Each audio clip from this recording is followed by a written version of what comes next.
When a detective's partner is killed while investigating a missing persons case, he sets out to find the killer and discovers a plot to claim a priceless legendary treasure. In the 1941 noir film The Maltese Falcon, directed by John Huston and starring Humphrey Bogart, Mary Astor, and Peter Lorre. That's the film we'll be digging into this week on Movie Bones.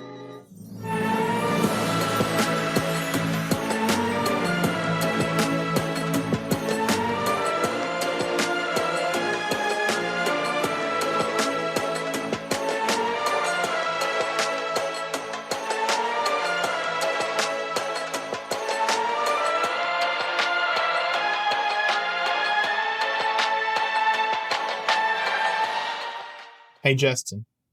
Yes, Ryan? You know what this is? What is this? This is the stuff that dreams are made out of. Oh, you went there. I went there. You know, I have heard that line referenced so many times before, and I always forget to associate it with this film. I haven't seen the film before this, but I think most people have heard the line somewhere, right? Yeah. Yeah. Yeah. So anyway, if you haven't figured it out already, this week's film is The Maltese Falcon, and it stars Humphrey Bogart as Sam Spade, Peter Lorre as Joel Cairo, Mary Astor as Bridget O'Shaughnessy. Those are the main cast right there. So the basic setup of the plot is that you have Sam Spade and his partner, and they're in the detective business, and they get a new client one day, and it's a woman who's offering them a missing persons case. I think it's her sister, is it, Ryan? Was it her sister? She claims it was her sister. Yes, it's something like that. So she comes in with this missing persons case, and they take it up, and his partner goes out. He gets shot and killed, and it's up to Sam Spade then to find out what he was killed for, and that gets him involved in this hunt, basically, for this legendary treasure that called the Maltese Falcon. It's supposedly a gold statue that's been covered with an enamel, like a black enamel. I forget what exactly the covering is, but it's got this. It's supposed to be a solid gold statue of a falcon that is covered with this enamel, and everyone's after it. It's basically the McGuffin of the piece. And if you know what a McGuffin is, this is one of the classic ones, right? This is one everyone knows about. Yeah, that's something we're gonna talk more about. Yeah, here in a little bit. Sure. There's a lot to talk about this movie because this movie goes beyond the movie itself, but it is the movie that actually pushes film noir, and if film noir, really just noir, is these gruff kind of guys. They're crime thrillers. It doesn't make women dainty, but no, in these movies, these women have agency. They're oftentimes maybe bad.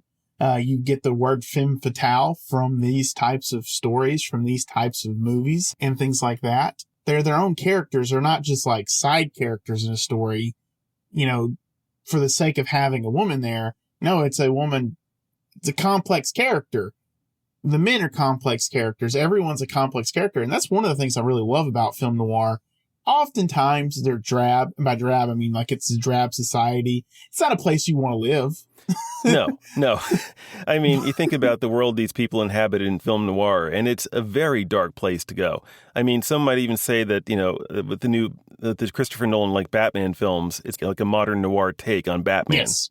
One of the things that I found was a famous movie critic, Roger Ebert. I'm going to read this last line. I might bring up some other parts. To describe the plot in a linear and logical fashion is almost impossible. That doesn't matter. The movie is essentially a series of conversations punctuated by brief, violent interludes. It's all style. It isn't violence or chases, but the way the actors look, move, speak, and embody their characters. Under the style is attitude. Hard men in a hard season. Now, this is the part that I really liked.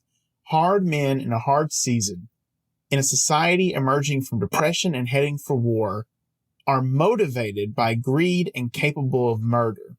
That's the world that they live in, and maybe that's why we don't get as much film noir in this time, because they're living in a time where life was truly difficult. And so, it's easier to convey that. By truly difficult, I mean, the financial burdens of the Great Depression sits in between both major world wars. Right. Yeah. And everything. It is important to notice things that were going on in the art world, especially post-World War I, is when you see the rise of things like the Dada movement, that kind of just rejected beauty because there was so much darkness that they were seeing. And they just kind of abandoned the idea of beauty. And maybe that's kind of where I can understand. I appreciate everything you just said about the background and everything. It helps me understand a lot more, the noir genre as why as it was popular. Now, as for, how it makes me feel personally, that's on a separate level, and we'll get to that too. Yeah, I understand. I totally understand. Because there's noir that I've come to like. We both like Sunset Boulevard, and maybe we'll do that on a future episode. I think for me, the big word that comes to mind is cynicism. Mm-hmm. It is a very bleak and cynical worldview that Sam Spade holds to, such to the point that it's like I can almost not see anything else. At the end, and I won't say anything about the end yet, but at every turn, it's like everything that comes out of his mouth is another lie. He's basically lying to just to get by. Everything he says to everyone and every scene is a lie, which makes you think that there's nothing really that the character believes in. I think it's a relentless kind of cynicism. It's okay to display cynicism in film. This is where I come from, just kind of like, what is the art saying versus what that says we need as a society? And I think that it means there has to be a balancing force because there's only one direction cynicism goes in. And that goes straight to nihilism.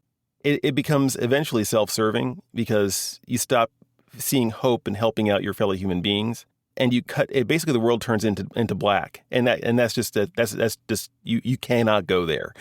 We actually and whenever societies do go there, that's when we see some of the worst things imaginable. So hope is important, and I guess that's kind of what sets this one apart for me. There's not a sense of any lingering morality inside the character. And we'll get to that a little bit more on the conclusion of that when we get to the spoilery part of the show. But I want to let that out there right now. I am not against noir films at all. I like a good number of them very much. Yeah. Everyone in this movie kind of has it out for somebody else. They're willing to take that next step. Yeah. In that same sense, Sam Spade's character, he does, because he's the hero of our film, he does. I know it sounds like odd because it doesn't seem like anybody has morals. He does have some kind of moral. And that comes into play at the very, very end of the film. He's a mean guy. He's just like the world.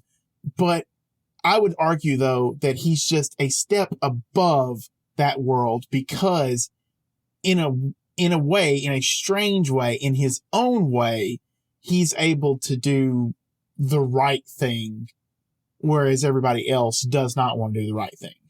Which is kind of funny that you say that because it is the right thing. In other words, it's the thing that a lot of people, even of good morals, would struggle with if they had a personal connection to somebody that they wanted to not do that. So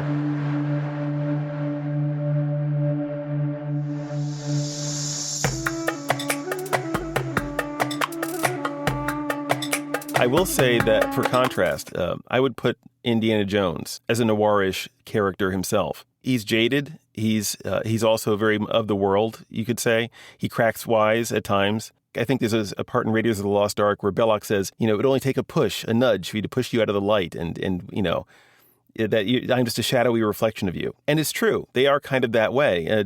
By the way, Indiana Jones is a terrible archaeologist, but you don't watch him for that.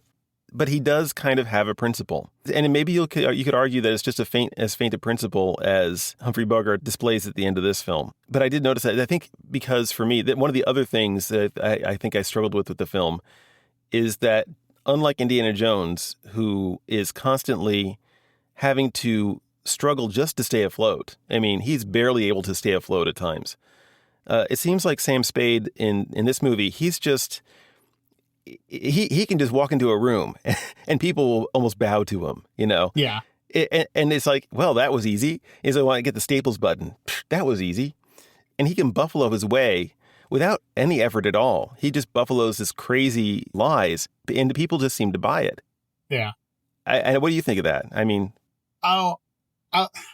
See, this is probably where we differ because I like that a whole lot. One of my favorite scenes in the movie is I think he's talking to Gutman and everything. He's talking to someone and he just has like what is essentially like this just outright meltdown. It's like one of the only times you really see him get going. in that. And then he leaves the room and it comes off. Like, it immediately comes off. The anger, all that comes off, and he smiles. And he's smiling because, you know, what he needed to do was done in that moment and everything. I would, you compared him a little bit to Indiana Jones. And what you said, I think what you said was spot on. But also, I would make an argument about character that I really love, and that's Batman. There's this movie, it's a animated film. I think it's the Justice League versus the,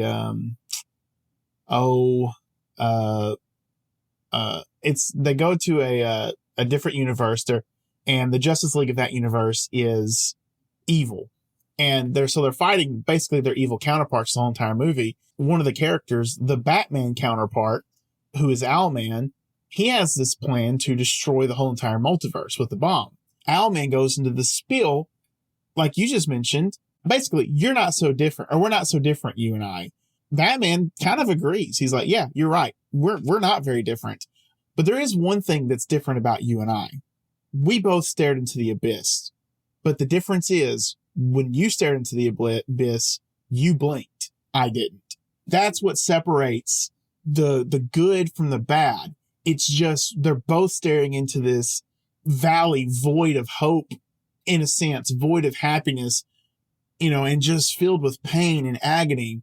And instead of giving into it, instead of blinking, he didn't blink. Sam Spade's that character, in a way, he didn't blink. And again, that, you know, you find that out at the very end of the movie. The whole time I'm watching the movie, I'm thinking to myself, you know, I kind of wonder if he's going to work this to where maybe he's got the money in his pocket at the end of the day, where it all for him and everything. And you're right, he doesn't. He was never in it for the money. Yeah, like everyone else was, or at least the wealth of the treasure, whatever you want to call it. Yeah. Yeah. Now he is in it for money, but you know, it's the money of the job. Right. Okay.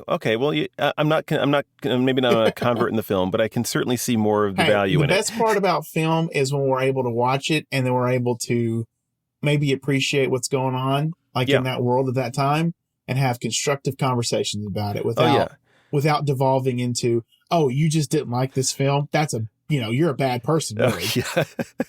Guys, it's just a bunch of images on celluloid. Don't ever argue about film, you know? Yeah. It's fun to have conversations about. Learn from film. Learn from the people who have different opinions from you, because you will learn something.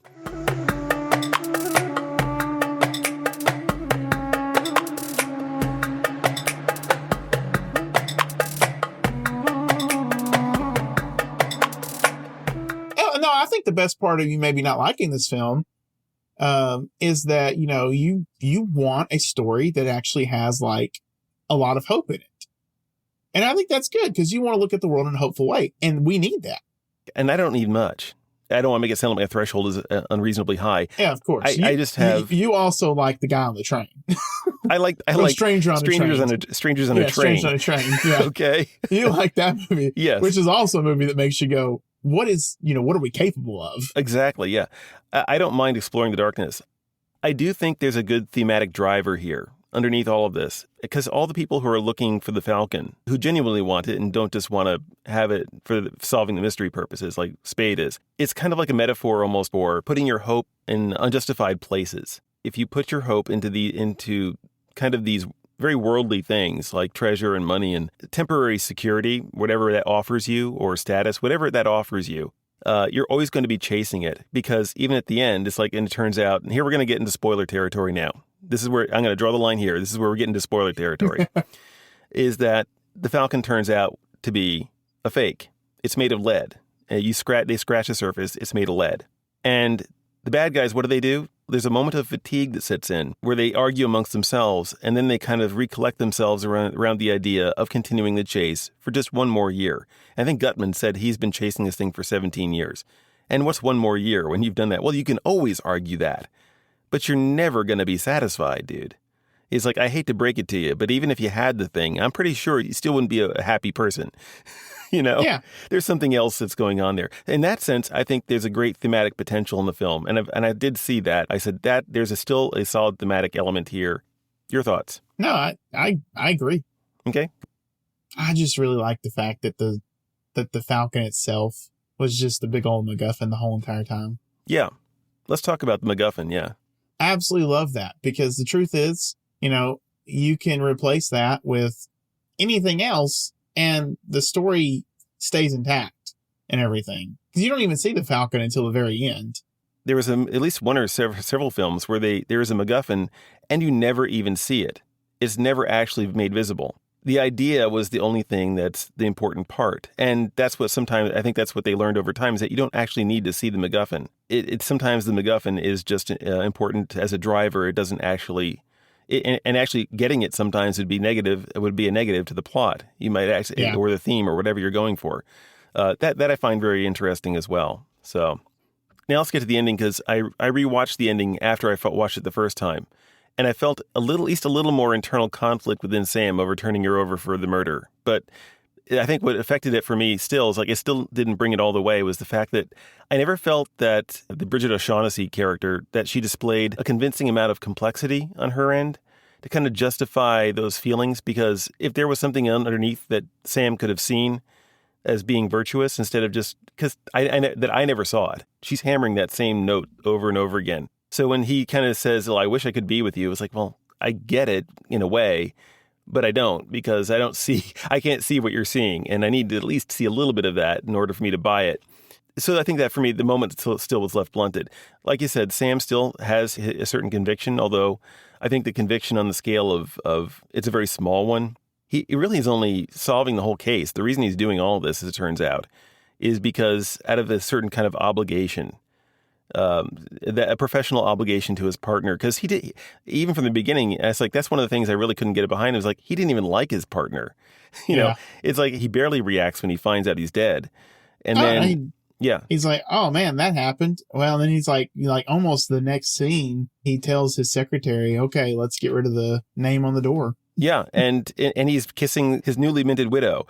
It's like, well, now we can just do this out in the open now, I guess. Why are we waiting around? Let's kiss. Which he does more than once, by the way. Yeah, so I was a little bit, I get a little taken back by that as well. I wonder if that was, and maybe I need to buy the book and read the book and see what happens in the book and everything. Mm-hmm. I'm going to guess just without reading the book. And hey, listeners, if you read the book and you have the answer, please feel free to reach out. Feel free to tell us what's going on there. But, I would guess that's the director's choice, because, again, we're trying to play up, like, I don't know, say who's the bad guy, maybe who's got the worst morals of everyone.